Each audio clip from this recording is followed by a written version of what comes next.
بسم اللہ الرحمن الرحیم قال اللہ تبارک و تعالی فی کلامہ المجید بسم اللہ الرحمن الرحیم اقرأ بسم ربک الذی خلق۔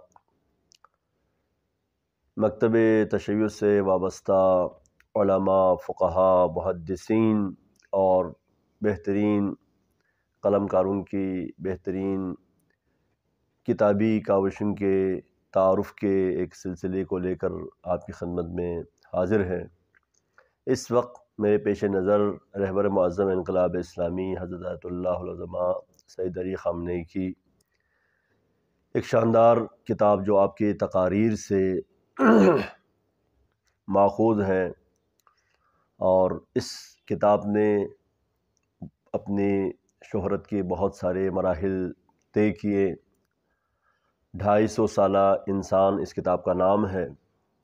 اصل میں یہ 250 سالہ انسان ائمہ معصومین کی 250 سالہ سیاسی زندگی پر ان کی محققانہ نظر ہے، اور 250 سال کا تصور بھی انہوں نے دیا ہے کہ اگر ائمہ معصومین کی پوری جد و جہد کو دیکھا جائے تو ٹوٹل 250 سال بنتے ہیں۔ انہوں نے یہ فرض کیا ہے کہ اگر 12 ائمہ کی جگہ ایک امام بھی ہوتا تو جہاں امام حسن نے صلح کی وہاں صلح ہوتی، جہاں امام حسین نے قیام کیا وہاں قیام ہوتا، جہاں امام علی علیہ السلام نے خاموشی اختیار کی وہاں خاموشی اختیار کی جاتی۔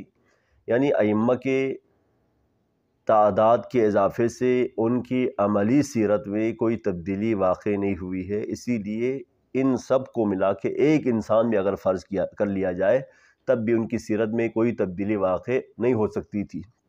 اسی تصور کو سامنے رکھتے ہوئے انہوں نے 250 سالہ انسان کے نام سے ایک شاندار کتاب ان کے دفتر والوں نے مرتب کی۔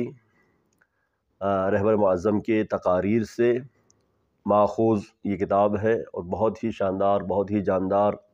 ظاہر ہے کہ سیاسی میدان میں سب سے بہترین اس وقت کارکردگی اور مکتب کے حوالے سے شاندار ایک ماضی، علمی حوالے سے ایک شاندار فقیہانہ نظر رکھنے والے مجتہد رہبر کی جانب سے یہ ائمہ اہل بیت کی سیاسی زندگی پر ایک محققانہ، دانشورانہ اور فقیہانہ نظر ہے۔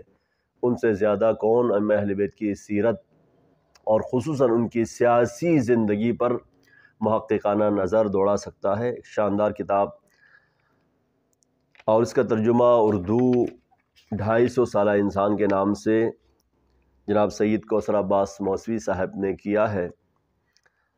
العرفان پبلیکیشن کراچی کی جانب سے یہ کتاب جو ہے وہ 5ویں مرتبہ شائع ہوئی ہے۔ میرے پاس طباعت پنجم اس وقت موجود ہے، اور الحمدللہ پاکستان کے اندر بھی بہت شاندار طریقے سے اس کتاب کا علمی حلقوں میں استقبال کیا گیا۔ یہی وجہ ہے کہ اس دور کے اندر بھی 5ویں مرتبہ یہ کتاب چھپی ہے، اب شاید 6ٹھی مرتبہ چھپنے کے لیے گئی ہے۔ یہ کتاب پڑھنے سے تعلق رکھتی ہے جو ائمہ اہل بیت علیہم السلام کی سیرت کا سیاسی حصہ رہا ہے، اس کی جانب ہماری توجہ کم جاتی ہے۔ ہم ان کے کمالات، فضائل، کرامات، معجزات کی جانب زیادہ توجہ دیتے ہیں، ان کی سیاسی جد و جہد کی جانب ہماری توجہ کم جاتی ہے۔ تو جو پہلو ہماری نظروں سے ان کی سیاسی زندگی کے حوالے سے پوشیدہ ہے، اسی پوشیدہ پہلو کو اس کتاب کے اندر اجاگر کیا گیا ہے۔ ہر وہ محمد وال محمد سے محبت رکھنے والا شخص جو سیرت ائمہ اہل بیت کے اس مخفی پہلو کو بہتر طریقے سے جاننا چاہتا ہے، اسے اس کتاب کو ضرور خرید کر اس کتاب کا مطالعہ کرنا چاہیے۔ والسلام علیکم ورحمۃ اللہ وبرکاتہ۔